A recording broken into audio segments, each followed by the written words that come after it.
Assalamualaikum warahmatullahi wabarakatuh. Kembali lagi di IST, edukasi seputar otomotif ya. Untuk di pertemuan kali ini, saya akan sedikit membahas mengenai kunci sok ya.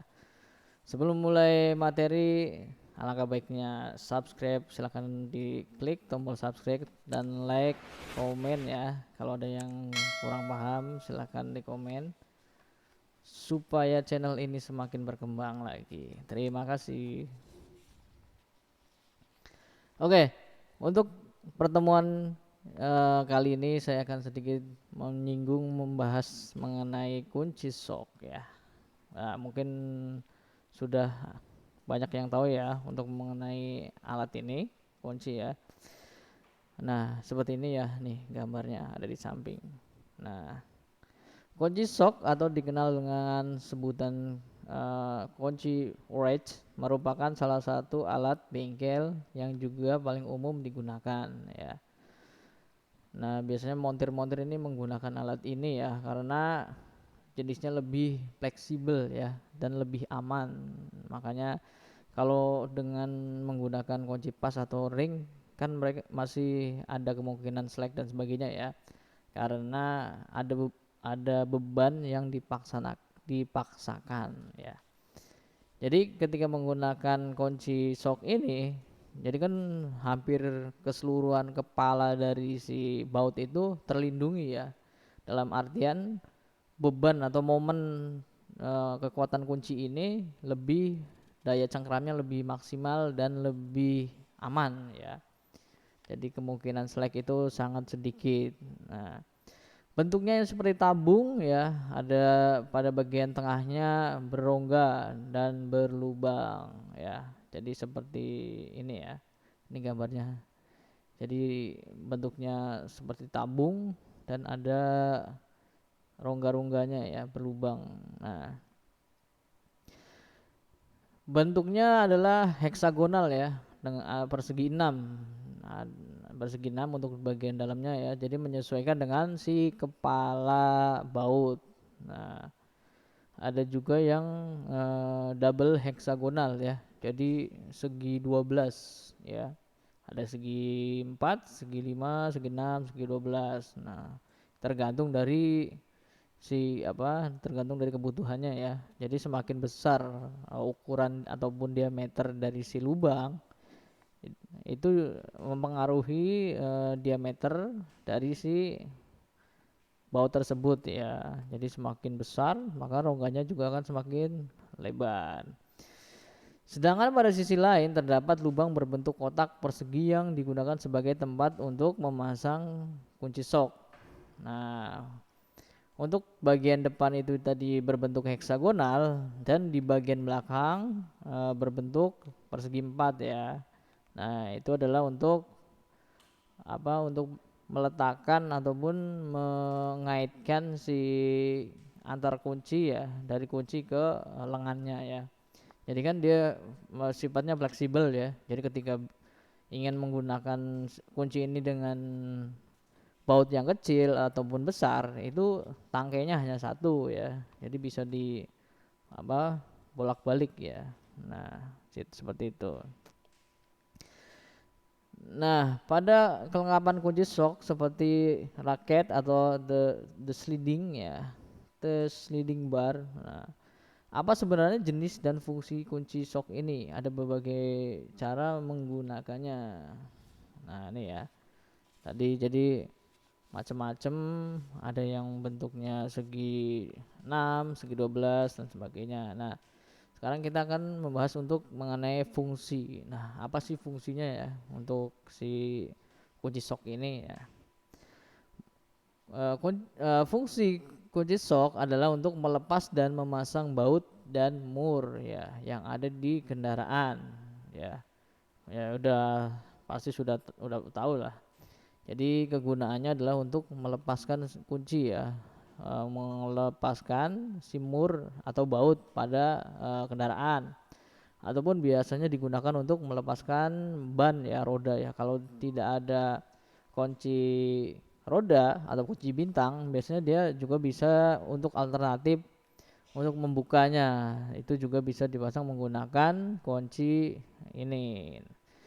Nah, seperti cover mesin dan sebagainya ya, itu juga menggunakan yang namanya kunci shock. Nah, di mesin juga banyak ya. Untuk biasanya untuk di cylinder head ya, untuk di kepala sendiri dia juga menggunakan si alat ini ya biasanya untuk mempermudah biasanya.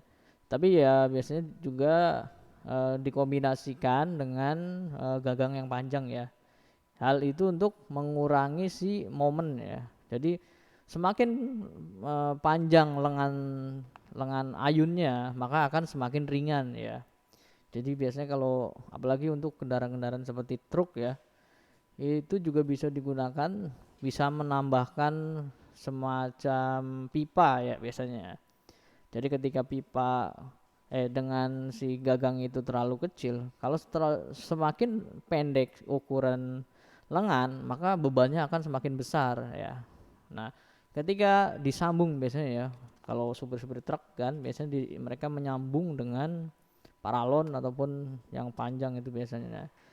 Nah, dengan biasanya semakin panjang itu berarti bebannya ataupun momen dari si alat ini maka akan semakin besar. Nah, hal ini mengurangi tenaga ya. Jadi tenaganya kita tidak harus terlalu besar ya. Ya mungkin dengan satu injak kaki ya. Kalau di mobil biasa juga bisa langsung ya. Nah, seperti itu ya. Ini untuk fungsinya. Bilang hampir semua komponen di mobil yang memakai baut ataupun mur berbentuk segi enam bisa dipasang dan dilepas menggunakan kunci shock ya.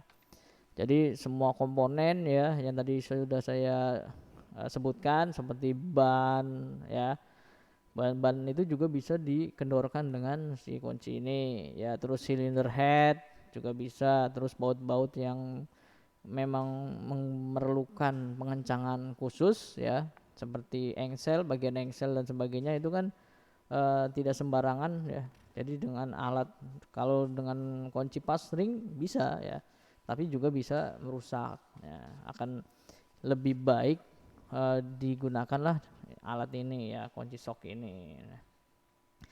Nah, kunci shock itu memiliki lebih banyak fungsi dan kemampuan dibandingkan dengan jenis kunci lainnya seperti pada kunci ring dan kunci pas ya.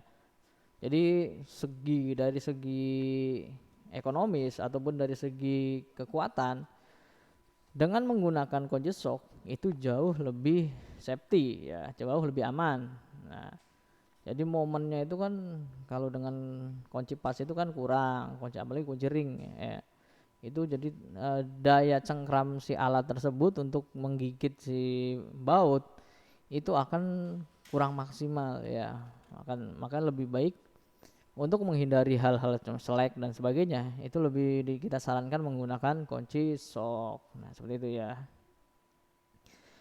Nah, untuk beberapa kelebihannya ya, ini kita akan membahas. Nah, pertama kelebihannya adalah kunci shock dapat mencekram seluruh permukaan sisi kepala baut dan mur sehingga mencegah tergelincirnya kunci yang dapat mengakibatkan kerusakan pada kunci dan baut. Ya tadi ya. Kelebihan pertama itu tadi. Jadi kunci shock itu lebih aman ya. Jadi mencegah tergelincir ya. Jadi gigitannya tuh kalau dibilang binatang itu seperti buaya ya. Jadi gigitannya itu sangat kuat, stabil dan ya presisinya tinggi lah, tingkat presisinya. Nah, yang kedua adalah kunci shock digunakan bersama beberapa alat pelengkap kunci shock yang dapat dipadu padankan, di antaranya seperti kunci raket, kunci sliding, eksternal bar dan dengan kunci momen sehingga mempermudah saat membuka ataupun mengencangkan baut dan mur. Nah ya. Jadi kunci shock juga dibilang kunci universal ya. Jadi bisa kita kombinasikan dengan raket, sliding ya. Itu bisa semuanya, impact sampai impact pun ya.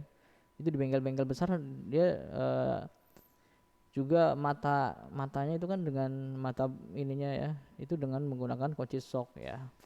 Jadi kita tidak usah mengeluarkan banyak tenaga otomatis si kunci shock ini sangat stabil ya. Jadi multifungsi ya untuk kunci shock ini.